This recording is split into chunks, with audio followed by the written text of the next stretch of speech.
지난주에 그리스도 안에 있는 신자들을 이 성숙도에 따라서 자녀들, 아이들, 청년들, 아비들 이렇게 나눴던 거 기억나시죠? 네. 오늘 본문에 보면 이제 아이들아 그렇게 시작을 하는 거예요. 그러니까 이제 예수를 이제 믿는, 예수 믿기 시작한 그런 사람들에게 하는 얘기인데, 그런 사람들에게 지금 무슨 문제를 다루고 있냐면은 이 적그리스도와의 싸움에서 진리와 거짓을 구별하라는 겁니다. 야, 이제 예수 믿는 사람에게 이게 엄청난 지금 명령을 좀 하고 있어요. 이거 우리도 쉽지 않은데. 그러니까 결국 예수 믿자마자 우리가 첫 번째로 직면하는 과제가 뭐냐? 올바른 신앙을 분별하는 겁니다. 그리고 진리의 말씀 위에 우리의 신앙을 굳게 세우는 거예요.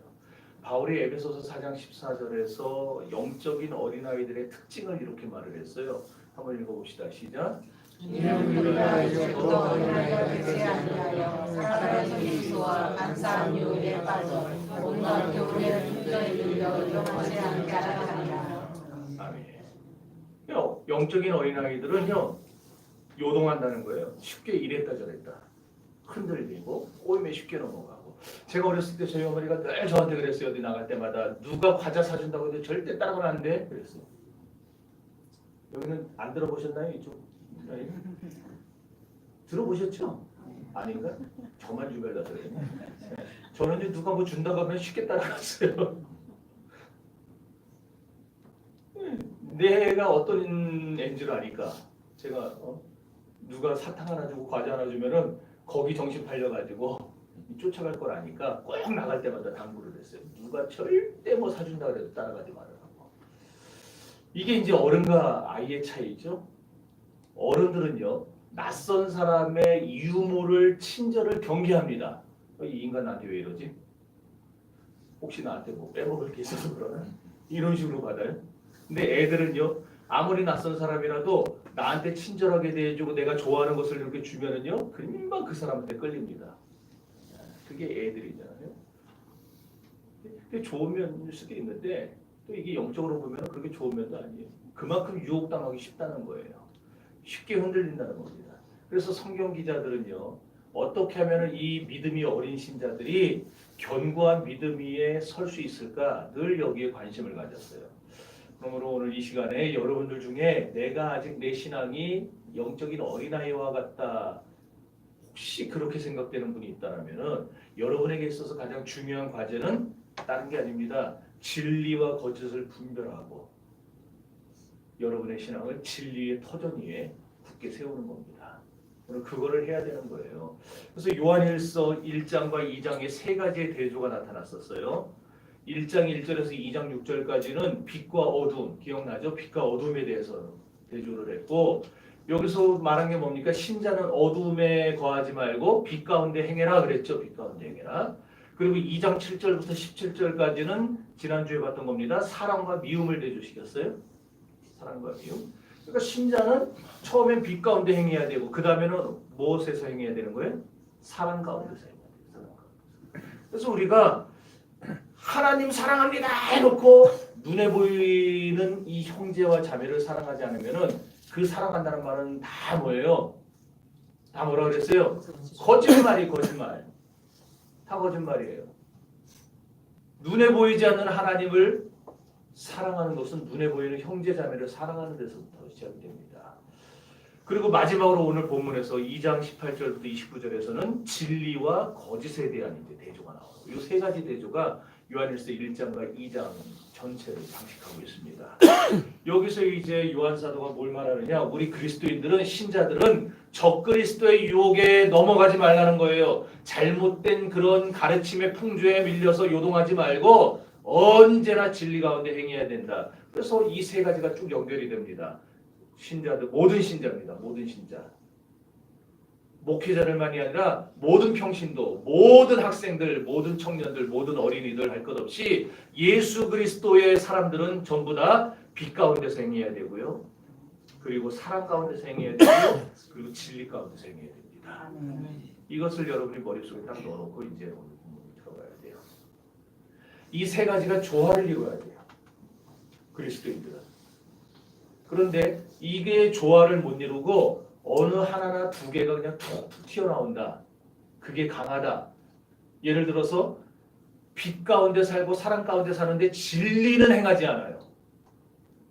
진리는 크게 중요하게 생각하지 않아요. 그럼 그 사람의 신앙은 자칫하면은 인본주의로 볼 수 있고 또는 감성적인 도덕으로 빠질 수 있고 이렇게 되는 거예요. 그러니까 우리는 진리와 빛과 사랑 이 세 가지 안에서 골고루 균형적으로 자라나가야 되는 겁니다. 그래서 여러분이 사랑하기를 원하면은 그 사랑을 어디 세워야 되느냐? 진리 위에 그리고 빛 위에 세워야 되는 것이고 여러분이 빛 가운데서 살아가고 싶다면은 사랑 위에 진리 위에 세워야 되는 것이고 이 세 가지가 다 예를 들어서 어떤 간호사가 환자를 지극정성으로 간호를 합니다. 지극정성 간호. 우리 교회에도 요양보호사 하는 분들이 있잖아요. 잘해요. 그 환자가 평소에 이 간호사의 그 치밀한 돌봄과 간호에 늘 고마운 마음을 갖고 있어요. 그런데 어느 날 간호사가 약봉투, 약 처방문을 잘못 봐가지고 다른 사람한테는 아무 문제 없어요. 저한테는 아무 문제 없는 약인데 그런 약들 있죠. 이 사람한테는 치명적인 약이 이거 잘못 먹으면 목숨도 잃어요. 이게 서로 안 맞는 게 있어서 약이 안 맞는 게 있어서. 그런데 약 처방문을 잘못 보고 그걸 줬어요. 이 환자는 간호사가 갖다 줬으니까 그 간호사를 믿으니까 아무 의심 없이 받아 먹었어요. 결과가 어떻게 될까요? 정성과 사랑으로 간호했으니까 멀쩡할까요? 우리 신앙생활도 그렇다라는 거예요. 우리가 사랑하고 빛 가운데 행하고 다 좋은데 진리 위에서 행하지 않으면은 결국 적그리스도의 공격이 어떤 루트로 들어올지 몰라요. 위험한 겁니다. 우리는 그래서 항상 빛과 사랑과 진리 가운데서 행하는 그리스도인이에요. 그래서 목회자의 책임이 그만큼 중요한 거죠. 목회자가 말씀 가운데 진리에 굳게 서서 분별을 하고 그리고 성도들에게 먹여야 될 약과 먹이지 말아야 될 약을 분별해서 먹여야 되는데 그걸 못하면은 목회자가 그냥 이렇게 하면 부흥한다더라 저렇게 하면 부흥한다더라 매일 부흥병에 걸려가지고 그냥 막 비냐드 갖다 먹이고 신사도 갖다 먹이고 알파 갖다 먹이고 그냥 어디서 뭐 좀 하면은 사람 모인다더라는 것들 다 갖다 먹이면은요 결국 그게 그 영혼 다 죽이는 거예요. 비성경적인 것들을 분별해야 됩니다. 목회자는. 그래서 교회에 그런 것들이 이렇게 기생하려고 그러고 들어오려고 그러면은 그걸 끌어내줘야 돼요. 그리고 바른 말씀으로 먹여야 양떼가 건강하게 자라나게 되는 거죠. 시편 23편 5절에 주께서 내 원수의 목전에서 내게 상을 베푸시고라는 말씀이 나와요. 내 원수의 목전에서 내게 상을 베푸시고 이걸 이제 설명하려면은 목자들이 양떼들을 이끌고 때때로 산을 올라갈 때가 있습니다. 그리고 때로는 그 길이 마치 험하고 거칠어서 예전에 제가 한번 보여드렸는데 와디켈트라고 보여드리지 않았어요? 막 이렇게 막 그 이스라엘로 막 좁고 협착한 그 이렇게 해도 안 비치는 그런 꼴짝이 안에 분명히 보여드렸는데 예? 봤죠? 봤대잖아요. 왜 못 본 척하고 있어요? 찾기 귀찮아서 안 척하고 그러는데 그렇게 때로는 사막의 음침한 골짜기 같은 곳을 지날 때도 있어요. 때로는 높고 험한 산을 올라갈 때도 있습니다. 그러나 그렇게 그런 길을 다 양떼들은 왜 이런 길을 가냐고 그러겠지만 목자는 이 길을 지나가면은 여기에 푸른 초장이 쫙 펼쳐져 있다는 걸 아니까 그걸로 데려가겠죠. 자, 데려갔어요. 그래서 올라갔더니 마침 진짜 꼭 상을 펼쳐놓은 것처럼 얼마나 맛있는 풀들이 부페처럼 그냥 여기저기 막 나와 있는 거예요. 양들이 좋아갖고 팔딱팔딱 뛰겠죠. 근데 게다가 그 풀밭에는 자기들이 양들이죠. 양들이 한 번도 못 본 풀들이 막 자라나고 있어요. 그런데 목자가요. 양들이 풀에 다가기도 전에 먼저 가서 그 먹음직스러운 풀들을 죄다 뽑아버리는 겁니다. 그러면 양들은 어떻게 생각할까요? 미쳤나? 그러지 않겠어요? 왜 우리 먹을 것 같다고 저렇게 뽑아서 버리나? 투덜거리겠죠. 불평하겠죠. 근데 목자에게는 이유가 있는 겁니다. 양들이 보기에는 먹음직스러운 풀인데 그 풀을 먹으면 몸이 마비돼가지고 죽는 그런 독초들이 거기 섞여 있어요. 그래서 목자는 독초를 아니까 그걸 먼저 뽑아버리는 거예요. 오늘날 목회자에게 이런 책임과 이런 사명이 있다는 겁니다. 양들은 다 받아먹어요. 다 받아먹어. 유튜브 통해서 자기가 듣고 싶은 사람들 다 듣고 다 받아먹어. 분별 없이 받아먹어요. 목회자는 여기저기 도사린 그런 거짓 교사들의 가르침. 제가 하는 우리 식구들한테도 그럽니다. 유튜브 설교 아무거나 좀 듣지 말라고. 유명하다고 좀 듣지 말라고. 큰 교회라고 듣지 말라고. 제가 막 시간 남으면 내 설교나 들으라고.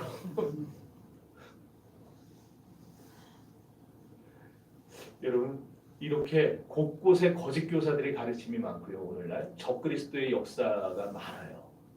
그런 거를 막아서 이 독초를 뽑아내고 양머리를 키워야 될 책임과 사명이 목회자에게 있는 거예요.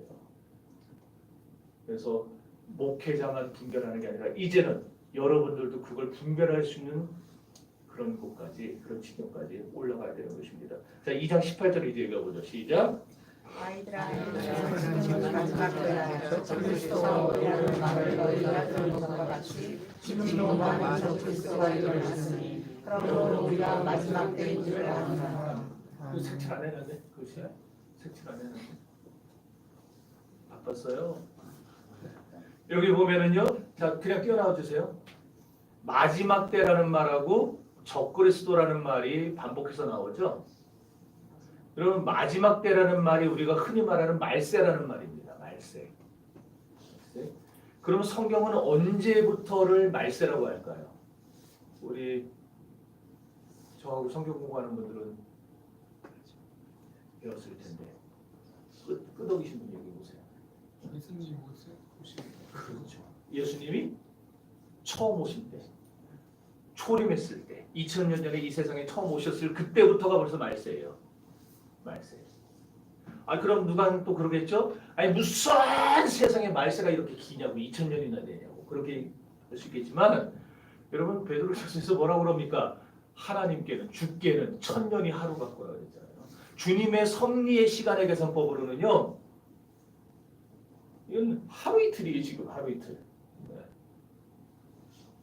그럼 앞으로 또 며칠이 더 걸릴지 우리는 모르지만 금방 오실 수도 있고 그러나 어쨌든 그때부터 지금까지가 말세인데 특히나 지금은 우리가 살고 있는 요 때는 말세 중에서도 어떤 때라 그랬어요? 말세의 끝이라 그랬죠? 말세 치말이라고 그랬죠. 말세 치말. 말세의 끝. 왜냐하면은 성경에 예수님이 마태복음 25장에 세상의 끝에 대해서 예언하신 게 있어요. 세상의 끝은 이러하리라고 그러고 그 끝에 대한 예언들을 쭉 보면은 오늘날 우리 시대에 다 일어났어요. 다 이루어졌어요. 예수님이 다시 오시는 것만 빼놓고는 다 이루어졌어요. 그래서 지금이 말세 중에서도 끝이다라고 말해요. 그러니까 언제 오실지는 몰라요. 그러나 가까워왔습니다. 우리 예상보다 훨씬 더 빠를 수도 있어요. 아니면 우리 다 떠나고 나서 오실 수도 있고 그건 몰라요. 자, 그런데 이 마지막 모든 날 마지막 때에 히브리서 11장에 보면 히브리서 1장에 보면 이 모든 날 마지막 때에 예수 그리스도를 세워서 우리에게 말씀하셨다 그랬어요. 이 마지막 때, 이 말세 때에 예수를 세워서 우리에게 말씀하셨다. 오늘 우리들은 그런 말을 합니다. 예수님이 기왕이면은 언제 다시 오실지 똑부러지게 말씀하시면 참 좋을 텐데. 예를 들어서 몇 년 몇 월 며칠에 내가 다시 올 거야. 이런 말씀을 주셨다면 얼마나 좋을까? 그렇지 않겠어요? 그러면 우리가 나 같은 사람들 팽팽 놀다가 그 직전에 다 회개하고 믿으면 되는데.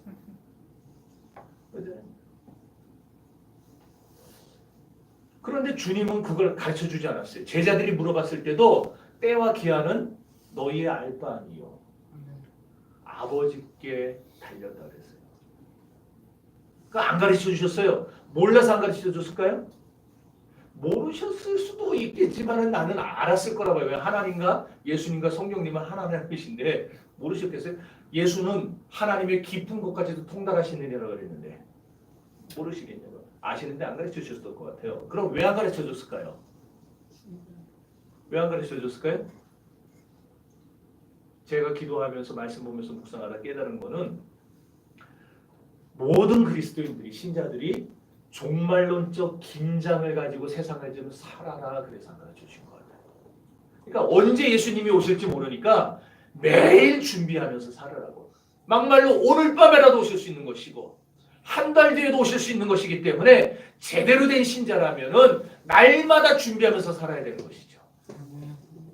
그러니까 아까 제가 먹은 생각같이 펑펑 놀다가 그 직전에 예수 믿고 그 직전에 회개하고 구원받아야지 그런 짓 하지 말고 미리미리 주님의 재림을 준비하면서 적그리스도와의 싸움을 대비하면서 살으라고 안 가르쳐줬던 것 같아요. 여러분 이제 그러고 나서 이제 마지막 때를 말하고 나서 적그리스도에 대해서도 아까 2장 18절에 얘기를 하죠. 적그리스도는요 태초부터 활동을 했어요. 하나님이 천지를 만드실 때부터 활동을 했어요. 자, 그랬지만은 가장 맹렬하고 활동적으로 활발하게 활동하는 것은 언제부터냐면은 예수님이 이 세상에 초림하셨을 때부터예요. 그때부터 적그리스도는 길을 쓰고 예수님의 사람들을 미혹하고 예수님의 사역을 무너뜨리기 위해서 발악을 했습니다. 여러분 진짜가 있으면 반드시 가짜가 생겨나기 마련입니다. 언젠가 한번 제가 여러분 것 같은데 참기름 예전에 참기름이면 그냥 끝나요. 그런데 언젠가부터 순참기름이 생겼어요. 순참기름. 근데 순참기름을 해도 사람들이 이거 진짜예요 자꾸 물으니까 진짜 참기름이 나왔어요. 진짜 참기름. 그런데도 사람들이 또 물어요. 이거 진짜 맞아요? 그러니까 진짜 순참기름이 나왔어요. 마트에 가보세요. 이거 다 있어요. 진짜 순참기름. 왜 자꾸 그런 이름들이 붙어요? 가짜가 자꾸 생기니까 가짜가 많아지니까. 문제는 가짜를 먹으면 목숨도 위험해지죠. 중국에서 만든 가짜 달걀 보셨어요? 못 봤어요? 아우 내가 갖고 올 걸 그랬네. 똑같아요. 똑같이 생겼어요. 가짜 소고기 보셨어요? 가짜 소고기 진짜 소고기 같아요. 근데 그거 다 화학약품으로 만들었어요. 씹는 맛이 고기 같은데 화학약품이에요.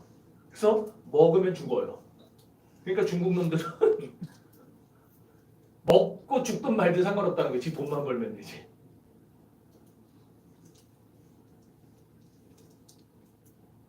이 가짜 잘못 먹으면 죽는 겁니다. 영의 세계도 마찬가지예요. 가짜 잘못 먹으면 조금 아프고 말어, 설사하고 말어, 배탈 나고 말어. 그러면은 사도들이 이렇게까지 말할 필요가 없겠지만 이거 잘못 먹으면 죽어요, 영이. 그래서 여기서 신앙생활 오래 한 사람도 아니고 이제 간 예수 믿기 시작한 사람들에게 너희는 적그리스도를 분별하라. 너희는 이 가짜를 분별하라. 거짓과 진짜를 분별하라. 이 말을 여기서부터 입고 하고 있는 거예요. 더군다나 오늘 이 시대는 뭐라고요? 말세지 말이에요. 그러니까 마귀의 이런 활동이 적그리스도의 활동이 과거 어느 때보다 더 강할 겁니다. 그렇지 않겠어요? 그러므로 저와 여러분은 분별해야 살지 분별하지 못하면 어느새 나도 모르는 사이에 씹어먹고 해롱해롱 되다가 죽는 거예요. 오늘날 수많은 가짜 종말론이 판을 칩니다. 기독교가 한국에서 딱 성장하다가 성장세가 끊긴 게 언제냐? 1992년 10월 28일 다미선교회가 이장님 씨가 예수님 재림한다고 해서 그때 KBS, MBC, SBS 3사가 다 방송했어요. 생방송을 했어요. 생방송. 기자들이 이 앵커들 막 나와가지고 그 다미선교회 앞에서 막 사람들 막 구름대같이 몰려있고 대낮같이 밝은데 이제 시간이 12시로 향해 가고 있어요. 막 인터뷰하는 거예요. 어떻게 생각합니까? 그러니까 막 사람들이 와서 막 울부짖고 나 이제라도 예수 믿으면 될까요? 12시 땡 했는데 안 오셨어요. 예수님. 그랬더니 이장님이가 나와가지고 내가 지금 전화를 받았는데 조금 늦으신다고 합니다. 3시간을 기다렸어요. 안 왔어요. 그러니까 사람들이 에이씨 욕을 하면서 속았다고 갔어요. 그날 이후로 기독교가 계속 성장해 오고 있었는데 그날 이후 기독교가 확 꼬꾸라지게 됐어요. 사람들이 교회를 우습게 보기 시작했고 예수쟁이들이 하는 말을 안 믿기 시작했어요.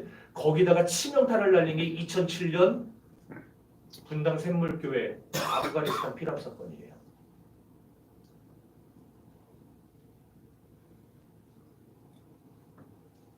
이슬람 세력들한테 잡혀가지고 거기서 김선일 목사 참수당해 죽는 거 생방송으로 전 세계에 보여지고 그 두 사건이 한국 기독교를 완전히 밑바닥으로 몰아넣었어요. 그 이후로 한국 교회의 종말론이 사라졌는가? 그렇지 않고 더 많이 생겨났습니다. 몇 년 전에는 홍 무슨 전도사라는 여자 전도사가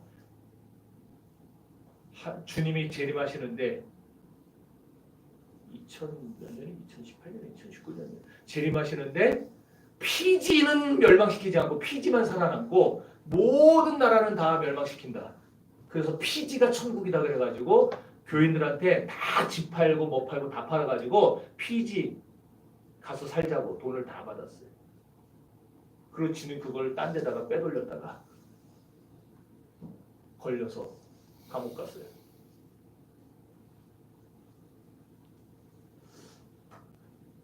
종말론이 지금 더 극성을 보여요. 그런 잘못된 가짜 종말론들 때문에 심지어 재림의 날짜까지 콕 집어가지고 몇 년 몇 월 며칠 날 하나님이 오신다고 했다고. 그런 가짜들에 의해서 원래 종말론은 영광스러운 종말론입니다. 얼마나 영광스러워요. 예수께서 영광 중에 구름 타시고 천사장의 호령 속에 나팔 불어가면서 구름 타고 이 세상에 오시는 거 예수를 찌른 자들도 보고 할렐루야 아멘 마라나타 주 예수 오시옵소서 하는 그 광경 얼마나 영광스럽습니까? 그 영광의 종말론을 이 가짜 종말론들이 다 싸그리 망쳐버렸어요. 그래서 오늘날 사람들이 기독교인들조차 종말을 기대하지 않아요. 천국을 소망하지 않아요. 그냥 이 세상에서 사는 게 좋습니다. 그래서 오늘날 어떤 목사들은요 종말론을 아예 안 가르칩니다. 그러나 우리는요 이 주변에 있는 수많은 가짜 종말론들에도 불구하고 성경이 말씀하는 이 분명한 바른 종말론을 확고히 믿어야 되고 그리고 그것을 성도들이 받든지 안 받든지 거듭 가르쳐야 되는 거예요. 여러분 우리의 소망은 천국에 있는 것이지 이 세상이 아닙니다. 이 세상은 나그네 길이고 이 세상은 여관 같은 것이지 우리가 영원히 거할 집은 천국에 있습니다. 내가 너희를 위하여 처소를 예비하러 가노니 내가 너희를 위해 처소를 예비하면 내가 다시 너희를 데리러 오리라 하신 그 예수님의 그 약속의 말씀이 우리에게 살아있는 한 우리는 이 종말의 때를 준비하면서 적그리스도형을 분별하면서 그것과 싸워가면서 우리의 남은 날들을 살아가야 하는 것입니다. 가짜가 수백 가지고 수천 가지라고 해서 진짜가 없는 걸까요? 진짜는 분명히 있겠죠. 분명히 하나면 있겠죠. 진짜가. 그죠? 아무리 수백 수만 가지라 하더라도. 그래서 파스칼, 여러분 팡세를 지은 파스칼이 그런 말을 했어요. 가짜가 이렇게 많은 이유가 뭔지 아냐? 진짜가 있기 때문이다 그랬어요. 참 놀라운 통찰력입니다. 오늘날 이 세상에 가짜 예수, 가짜 성령, 가짜 성부 하나님이 이렇게 많은 이유. 대한민국의 전 세계의 이단 89%가 몰려 있어요. 이렇게 한국 땅에 좁은 땅에 전 세계 이단의 89%가 몰려 있는 이유. 진짜가 있기 때문이에요. 천주교회 가짜 보셨어요? 불교회 가짜 보셨어요? 남묘호랑교회 가짜 보셨어요? 이슬람의 가짜 보셨어요? 기독교에만 가짜가 있어요. 기독교에만. 그거는 바꿔 말하면 기독교만이 진리기 때문에 가짜들이 모방하는 거예요. 여러분 영광스러운 주님의 재림과 종말은 반드시 찾아올 것입니다.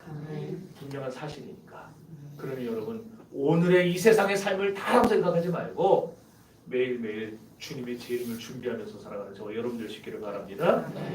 그런데 어둠의 세력들은요, 사람들이 이 진리를 깨닫고 자기들의 영향력을 벗어날까봐 어떻게든 종말을 교묘하게 상처를 내가지고 사람들로 하여금 믿지 못하게 만드는 거예요. 여기 적그리스도라는 말, 적이라는 말이 영어의 엔티입니다. 우리 쉽게 안티란 말 알죠? 안티. 안티라는 말 속에 두 가지 의미가 있어요. 하나는 그리스도 대신에 그리스도를 가장해서 온 자라는 뜻이 있고요. 또 하나는 그리스도를 대항하는 존재라, 싸우는 어게인스트, 싸우는 존재라는 뜻이 있어요. 그러니까 적그리스도는 그리스도를 가장해서 와서 그리스도를 부인하는 일을 합니다. 그리스도를 대적하는 일을 합니다. 그런 존재가 적그리스도인데 그 대표가 누구예요? 사탄이죠. 원수마귀죠.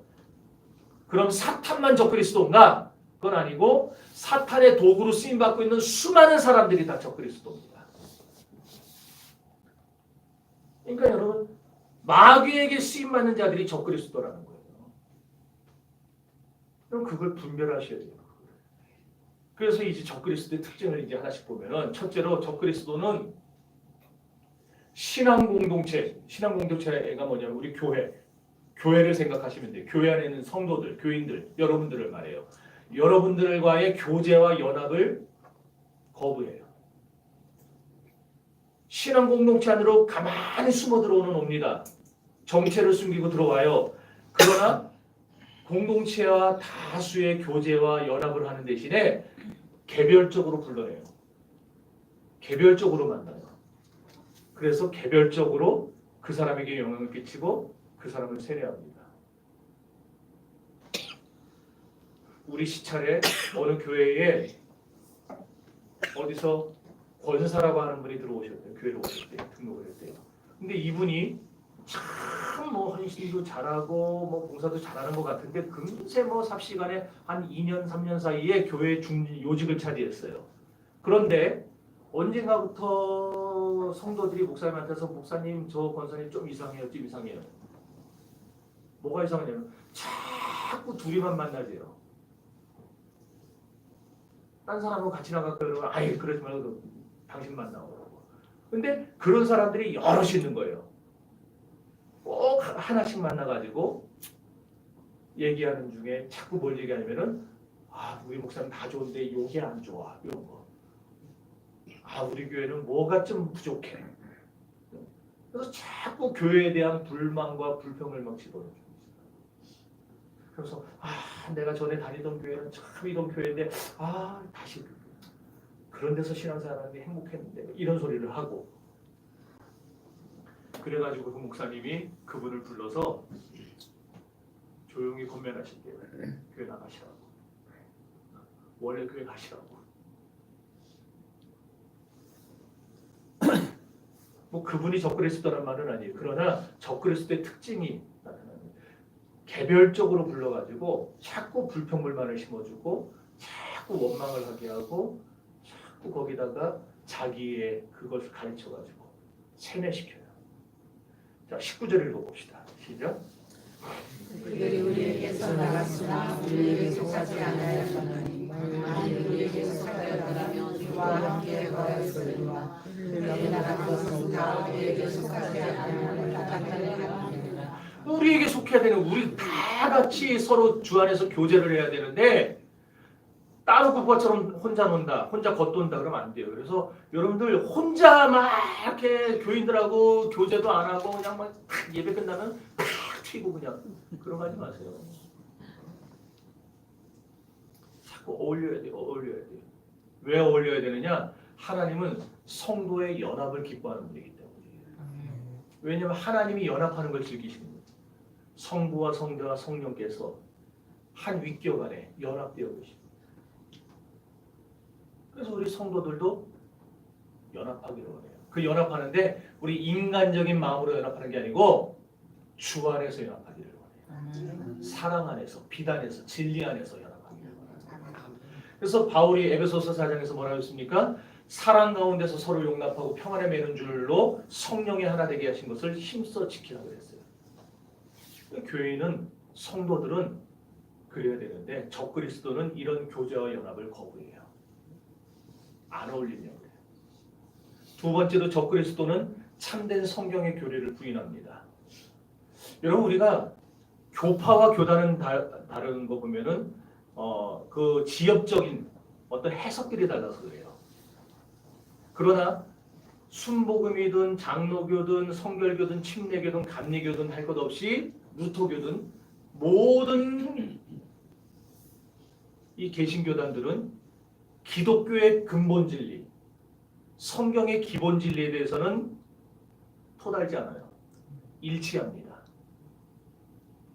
그런데 만약에 그 기본 진리, 성경이 가르치는 기본 진리, 기독교가 전하는 그 근본 진리를 자꾸 부정하고 자꾸 거부하고 이런다. 그러면은 100%를 할 수는 없지만 그 사람은 몰라서 자꾸 묻고 질문하는 거 그걸 얘기하는 게 아니에요. 일부러 자꾸 거부하고 반대하고 배척하고 이러는 거는 일단 의심을 해봐야 돼요. 이 땅에 있는 교회의 모든 교리가 똑같은 것은 아니에요. 하나의 예를 들면은 장로교는 세례를 말하고 침례교는 순복음은 침례를 말합니다. 그게 뭐가 중요해요? 물이 많은 데서 요단강 있는 데서는 강 속에 들어갔다 나오면 되는 것이고 여기 강이 없으면 우리는 그냥 여기서 간단하게 세례를 주면 되는 것이고 그게 뭐가 중요해요? 그러나 이거 말고 진짜 중요한 진리들이 있죠. 예수는 동정녀 마리아에게서 나시고 예수는 하나님의 아들이시고 예수는 우리의 죄를 사하시려 십자가 달려 죽으시고 장사한 지 사흘 만에 부활하시고 하늘에 올라가셨다가 마지막 날 다시 우리를 구원하러 이 땅에 재림하실 것이다. 이 근본 진리. 여기에 대해서는요 절대 다른 이견이 있을 수가 없어요. 모든 개신교단은 다 이 사실을 인정합니다. 그래서 우리가 서로를 인정하고 그 안에서 함께 일을 해나갈 수가 있는 것이고 이거를 그러나 적그리스도는 인정을 안 해요. 근본 진리를.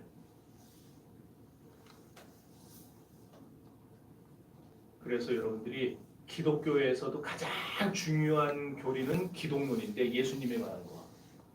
제가 지금까지 4년 동안에 설교 속에 기독론을 상당히 많이 집어넣어서 설교를 했어요. 그래서 여러분들이 혹시 어디 가셔서 제가 예수님에 대해서 가르친 거 말고 다른 식으로 예수님에 대해서 가르치는 사람을 만난다면 그 사람은 적그리스도에게 속했을 확률이 높습니다. 아멘은 아무도 안 해요. 누가 물어본 사람이 없어요. 아, 물어보는 사람이 없어서.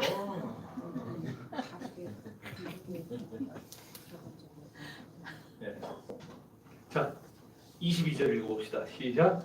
훌륭하지 말하는 자 예수 그리스도를 아버지와 보세요. 아멘. 우리가 예수님의 신성과 인성, 구약의 예언된 메시아 예수가 바로 우리를 구원하신 세상에 오신 그리스도이심을 고백하는데 이의가 없어야 됐죠. 저는 기독교가 체험적인 종교라는 걸 어떤 장로교 목사보다도 많이 강조합니다. 제가 체험을 많이 해봐서 그래요. 그러나 기독교는 체험의 종교 이전에 계시의 종교입니다. 말씀의 종교라는 거예요. 다시 말해서 체험을 제가 많이 강조하지만 체험이 곧 기독교는 아니라는 거예요. 그럼 기독교는 뭐냐? 기독교는 말씀입니다. 그래서 하나님의 채찍 중에 우리를 향한 채찍 중에 가장 무서운 채찍이 뭔가 하면 말씀이 사라지는 채찍이에요. 아모스 8장에서 뭐라고 합니까? 이 백성이 양식이 없어 주림이 아니요 물이 없어 가람이 아니라 여호와의 말씀을 듣지 못한 기갈이라고 그랬어요. 하나님의 말씀을 듣지 못하는 게 우리 인생의 채찍이에요. 사무엘상 3장에서도 엘리 제사장의 시대를 뭐라고 그랬냐니까 여호와의 말씀이 희귀하여 이상이 보이지 않던 시대라고 그랬어요. 하나님의 말씀이 들려지지 않는 시대, 하나님의 말씀이 희미한 시대, 그런 시대가 바로 하나님이 채찍질하는 시대예요. 그렇다면은 오늘날 심판 대신에 심판은 물러가게 하고 전성기가 오게 하는 방법이 있는가? 간단하겠죠. 말씀이 흘러넘치게 해주면 되는 겁니다.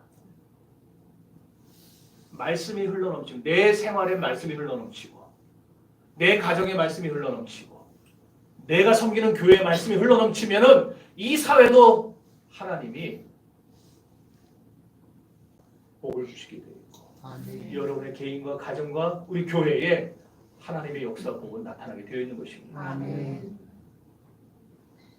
영적인 전성기는 말씀이 충만한 데서 오는 것이지 다른 데서 오는 게 아니기 때문입니다. 그러나 오늘날 예배를 중요시하지 않는 교회가 어디 있겠습니까? 그렇지만은 예배가 중요하다는 차원을 넘어서 예배를 생명처럼 여기고 예배에 목숨을 걸어야 됩니다. 그럴 때에 우리 가운데 전성기가 찾아옵니다. 하나님의 말씀이 흘러넘치게 될 때 우리의 가정도 복을 받고 교회도 복을 받게 되는 겁니다. 그러니까 여러분, 사탄은, 적그리스도는 이 말씀의 기본 진리를 배척하고 말씀이 선포되는 것을 어떻게든 막으려 하고 듣기 싫어하고 그런, 그러나 저와 여러분은 예배에 목숨 걸고 말씀에 목숨 걸어서 여러분의 인생에 우리 교회에 전성기가 오게 할 수 있기를 바랍니다. 어떤 사람들은 교리라고 말하면 아주 골치 아파합니다. 교리하자 그러면 공부하자 그러면 막 머리를 지끈거린다 그러고. 그러나 몸에 척추가 없어 보세요. 사람이 설 수도 없고 누울 수도 없습니다. 말씀이 교리가 바로 그런 척추 역할을 하는 겁니다. 그러므로 교회에 관심을 안 가지는 사람들은 잘못된 가짜 교리들을 분별할 수 없게 됩니다. 교리에 관심을 가져야 분별할 수 있습니다. 자, 셋째로 적그리스도는 시간이 많이 가서 내가 그냥 다 빼고 해야 됩니다. 적그리스도는 성도를 미혹합니다. 26절 시작. 너희를 미혹하는 자들을 당하여 내가 이것을 너희에게 썼노라. 이단이 누구를 찾아다녀요? 심장 믿는 사람. 네, 모든 적그리스도의 특징은요, 예수 믿는 사람만 찾아다닙니다. 예수 안 믿는 사람은 안 찾아다녀요. 솔직히 예수 믿는 사람 전도할 필요 있어요, 없어요? 없잖아요. 이미 예수 잘 믿고 있는데 뭐하러 전도합니까? 그냥 놔두면 되지. 그러므로 누군가 여러분에게 와서 신앙에 대해서 좀 얘기해 보자고. 아, 내가 아주 좋은 소식을 갖고 왔다고. 이러면은요, 당장 떠나라 그래야지. 아유, 고생하시네요. 들어오셔서 차 한잔하고 가세요. 이러면 안 돼요.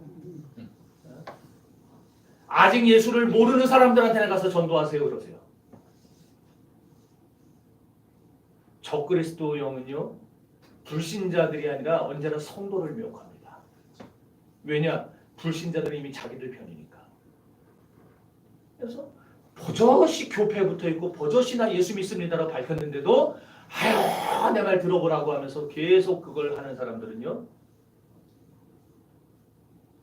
거의 100이면 100 가짜들이에요. 이단들이에요.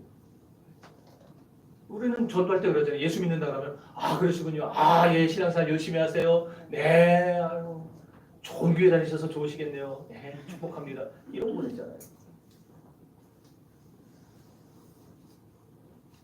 그래서 요한이 오늘 이 셋째 요거 보고 적그리스도의 특징이라고 말한 거예요. 미혹하는요. 미혹이라는 말은요, 억지로 바르게 서 있는데 억지로 밀어가지고 탈선시키는 거, 그걸 미혹이라고 해요. 신앙의 궤도에서 탈선시키라는 것이 사탄의 계획입니다. 그럼 우리가 어떻게 해야 적그리스도에게 미혹되지 않고 승리할 수 있는가? 첫째, 성령의 가르침 안에 거해야 돼요. 자, 27절 읽어보세요. 시작.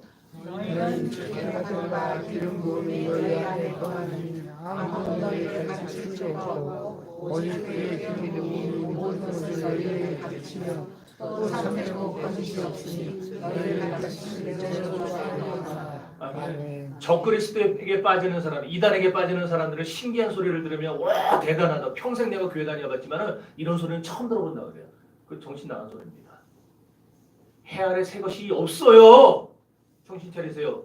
해 아래 새 것 없어요. 여러분 제가 어떤 설교를 하고 얘기를 할 때 또 성경 공부를 했을 때 와 처음 들어봤다 그러는데 여러분만 처음 들어본 것이지 제가 아는 모든 것은 기독교 2000년 역사상 누군가는 분명히 했을 거예요.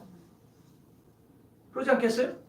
저보다 먼저 살았던 그 어떤 성각자들이 그 선지자들이나 주의 종들이 말씀을 깨닫고 가르쳤는데 언어가 다르고 교류가 없었으니까 전해지지 않았던 건데 이게 훨씬 오랜 시간이 흘러서 제가 깨닫고 전한 것뿐이지 해 아래 새 것이 어디 있습니까?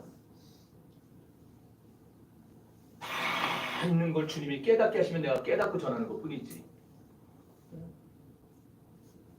그러니까 이단들이 하는 거 보고 와 세상에 내가 처음 들어봤다. 그게 이상한 거예요. 그게 어떻게 하고 모든 게 다 하나부터 열까지 다 처음 들어보는 얘기만 하냐고요.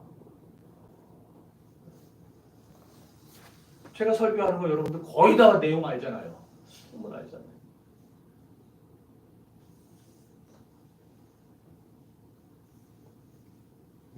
그래 그런 거에 넘어가지 마세요. 진리를 가르쳐주는 최대의 교사는 성령님이에요. 생전 처음 들어보는 소리는요 지가복음이에요. 지가복음. 절대로 성경이 아니에요. 왜? 모든 것은 지금 기독교 2000년 역사상 어느 본문이라고 설교 안 된 본문이 있겠어요? 2000년이 흘렀는데 다 있겠지.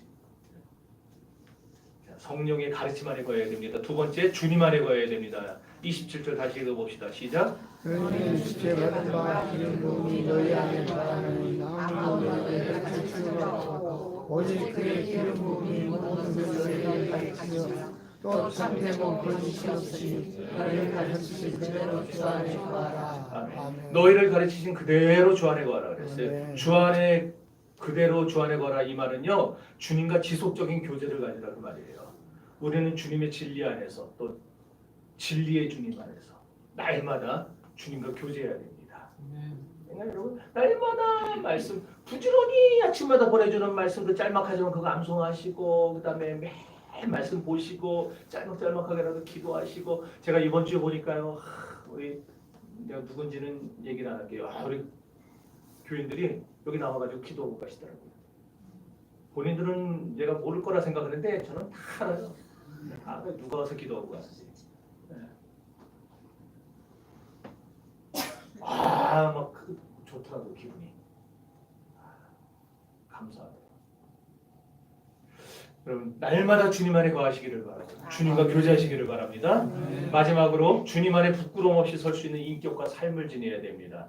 적그리스도가 우리를 유혹하려 들다가도 우리의 삶을 보고 할 말이 없도록 주님과 교제하는 삶이 만족하고 풍성하게 준비되어 있어야 된다는 거예요. 신앙생활하면서 여러분 만족합니까? 만족하지 못합니까? 대답이 늦는 거 보니까 만족을 못합니다. 적그리스도가 가장 먼저 노리는 사람이 그런 사람들이에요. 신앙생활에 만족함이 없는 사람들. 배부른 사람에게 자꾸 가서 이거 더 먹으라 더 먹으라 하면 먹을 수 있어요? 못 먹죠. 배가 불러서 이미 만족해서 빵빵하기 때문에 안 먹어도 돼요. 그런데 배고픈 사람한테는 별 맛없어 보이는 거 갖고 와가지고 이거 먹으라면 홀라당 집어먹습니다. 마귀는요. 신앙생활에 교회생활에 만족하지 못하는 사람들 건드립니다. 그 틈을 파고들어요. 여러분 우리 교회에서 여러분이 지금 몰라서 그렇지 에? 우리 교회에서 신앙생활하고 있다는 걸 여러분 진짜 감사히 여기셔야 됩니다. 아멘. 아멘. 찔러도 이 정도 소리밖에 안 나오거든요. 만족함이 없이 행복함이 없이 여기저기 기웃거리지 마세요. 그러다 유혹의 손길에 빠집니다. 택한 자라도 미혹하려고 드는 이 시대인데 이런 상황 속에서 끝까지 믿음 지키고 주님 안에서 항상 거하는 생활을 통해서 여러분들 승리하는 저와 여러분이 될 수 있기를 바랍니다. 아멘. 네, 기도합시다.